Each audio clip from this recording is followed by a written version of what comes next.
All right, good morning. Welcome back here to Trader Minute. Great to have you aboard.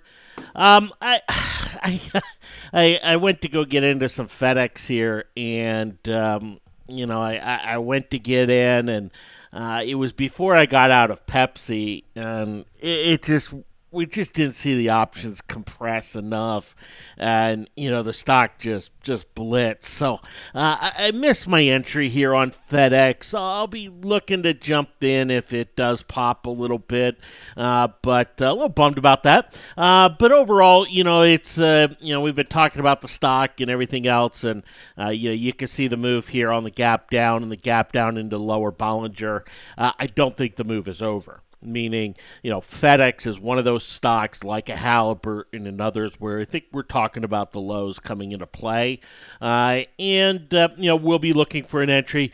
I'm not going to chase it right here. I stopped watching it and decided I'm going to get on video once I saw 20K volume come into the market. And you can see here on the S&P futures, we had 20K volume come in. So the chance of the market closing below this level today is very slim. It's extremely slim.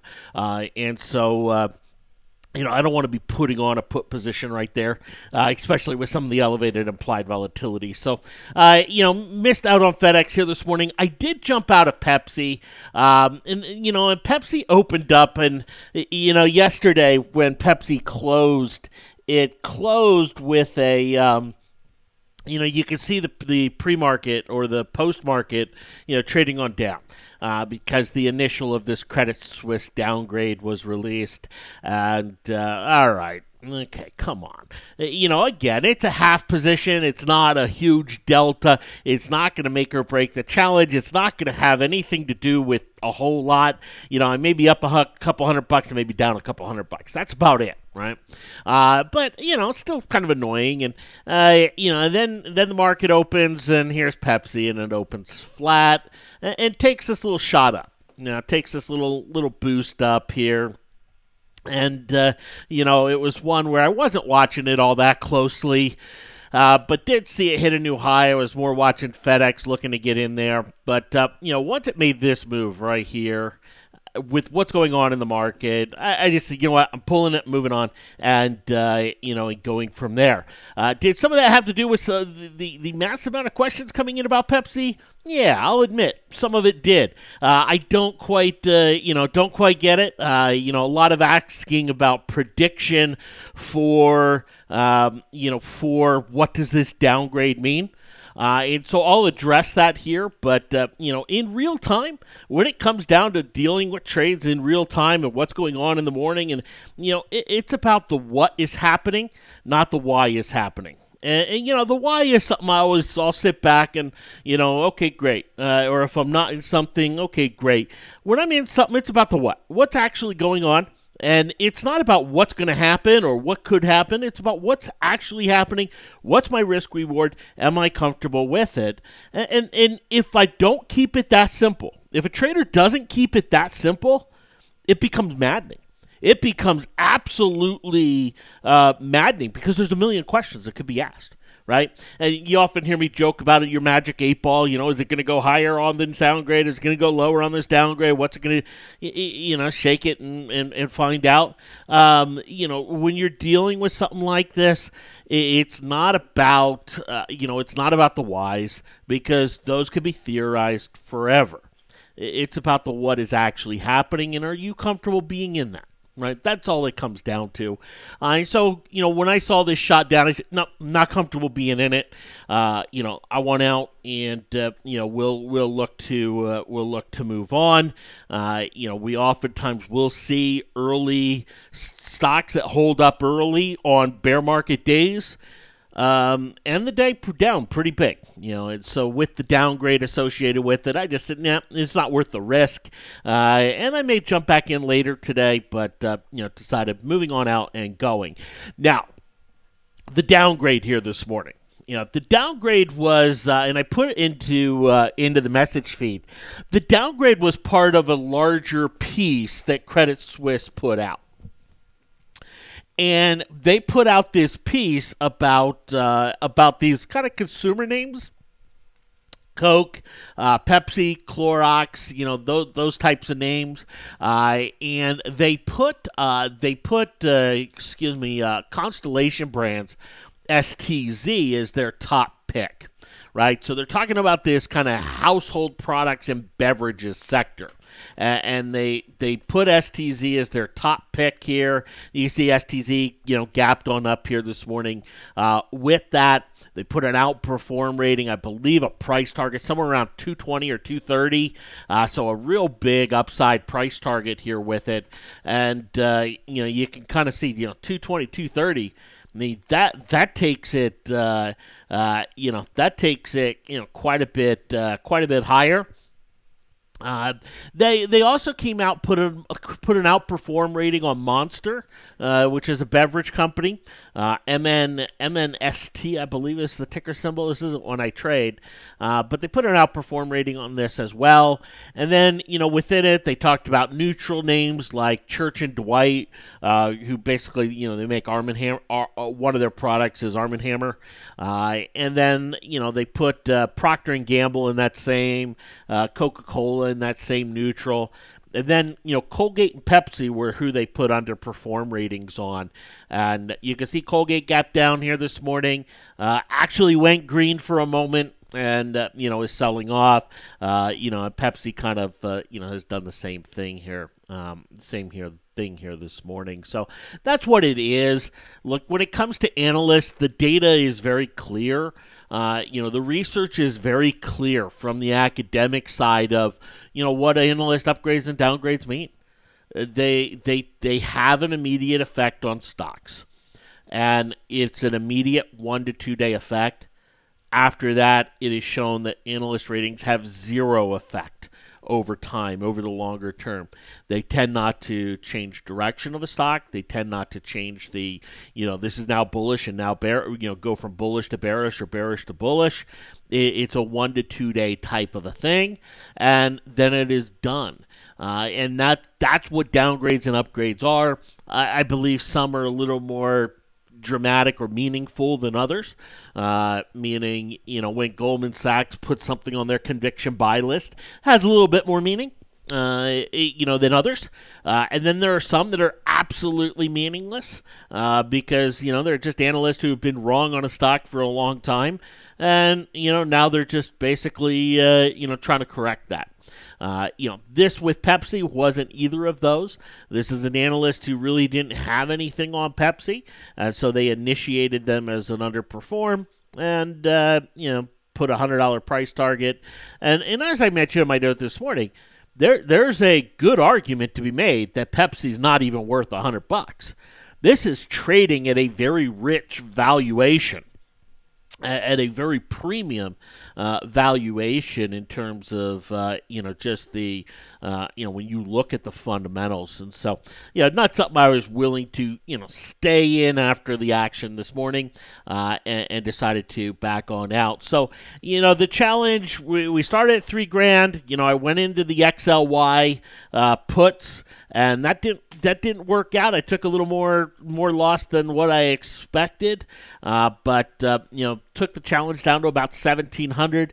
I've been dancing between that 1,500 and 2,100 area for a little bit, and we've pushed back up into where about the 2,600 area now, somewhere around there. And I'm in all cash, so I will be looking to put that cash, into play as we go forward. But that said, with the little bit of bottoming action in the market right now, or the bottoming volume, I do want to let that play out. I could play it to the upside a little bit, and I may, if we do, go to a new low and then start to bounce off of that. I may look to play something short-term to the upside, a little bit of snapback, but I'm maybe a little too overall bearish, for that.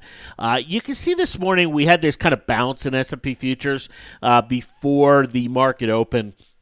And this is on the European Central Bank. And the European Central Bank, they came out and I put the link there in the put a link to a Bloomberg article there in the message feed, but they came out and it basically said, "Hey, we're going to do some new stuff to help stimulate the economy." And it's one of those where, the initial reaction is up. But I made the comment that it's probably only worth a little bit to the upside on the market. And, maybe a little bit worse because, it's the ECB actually admitting that, things aren't good and they're getting worse and they're worried about that, right? It's a little slap in the face to the market of, hey, you know what? The economy is eroding. Yes, there's growth here and there, but that growth is slowing. And in some areas of the world, it's starting to contract. And Europe's one of those areas where we're starting to see different areas, smaller areas starting to contract. And, so a little bit of a wake-up call. We have seen, stocks get sold here, since the open, hard, aggressive, and economically cyclical stocks, getting torched. So, stocks that really depend on the economy, Caterpillar, a FedEx, getting hit, pretty hard here. You look at a Bank of America, which is dependent on the economy, a JP Morgan dependent on the economy, getting on hit. What stocks are kind of holding up? KB Home, which, isn't so dependent on the global economy. It's a really kind of niche area. Under Armour, kind of same thing. Tesla, it's its own device. It has nothing to do with the global economy. AT&T, very, very little to do with the global economy out there. So, those stocks that are kind of holding up, really are not as economically, sensitive, where the stocks that are pulling on back, significantly more economically sensitive overall. Now, one that really kind of fascinates me here is CSX. This is a company that were downgraded yesterday, and here, let me pull it up on the daily chart. They were downgraded yesterday. We talked about it, and they really didn't sell off. We didn't see sell pressure come in. Now today, with a lot of these economically sensitive stocks getting hit, CSX is barely budging, barely moving here, and UNP is pulling on lower. KSU, pushing on higher. We see a mix in this group, of the rails here. But, CSX, is this setting up for a little bit of a bear trap action right here where, here we get the breakdown and then it snaps on back up to a new short-term high? I think it's building that foundation. A break above yesterday's high, I think, would confirm that. So that's what I'll be looking for. There with CSX overall. Okay. So anyway, that's some of the stuff kind of going on here this morning. Remember, it is very common, to see an initial sell-off and then, a little bit of snapback and then, a further on drop.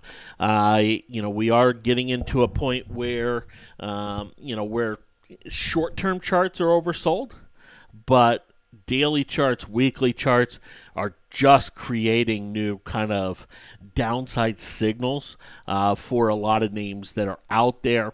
And, that's a balancing act that we tend to see around major pivots, around major tops or bottoms. We see it, we saw it down here where boom, off we go. Short terms become very overbought. Long terms are just starting to give buy signals, right? And almost always there's a pause day or a snapback day or day or 2 or 3. We even saw it down here where, okay, there's a 2 to 3 day type pullback, in the midst of the upward move, and that's the norm. Occasionally it is straight on down, and I think that risk is out there for this to be straight on down. I do think we will hear some U.S. President Trump comments if the market weakens a little too much. I think we will hear some Fed comments if the market weakens a little bit too much.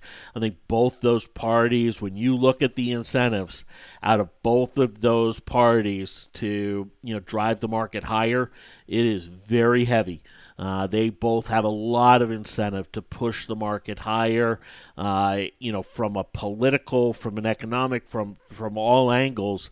They're not in a position where a lower market benefits them or benefits what they're trying to do. And when you have two very powerful positions like that who need the market to go up, the volatility is going to increase. And that's one of the things that you've heard me talk about. I expect the volatility to increase, and that means in both directions here.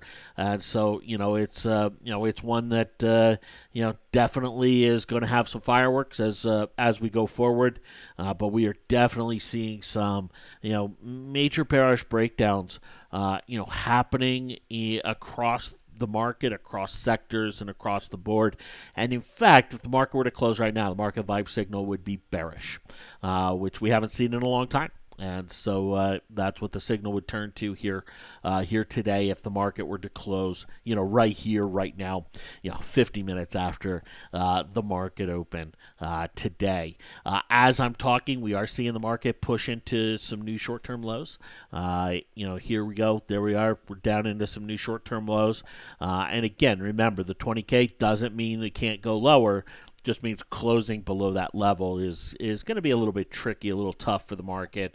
It generally, will at least snap back to that level later on in the day. Thanks for hopping on. Have yourselves a great one, and we'll talk to you later. Take care.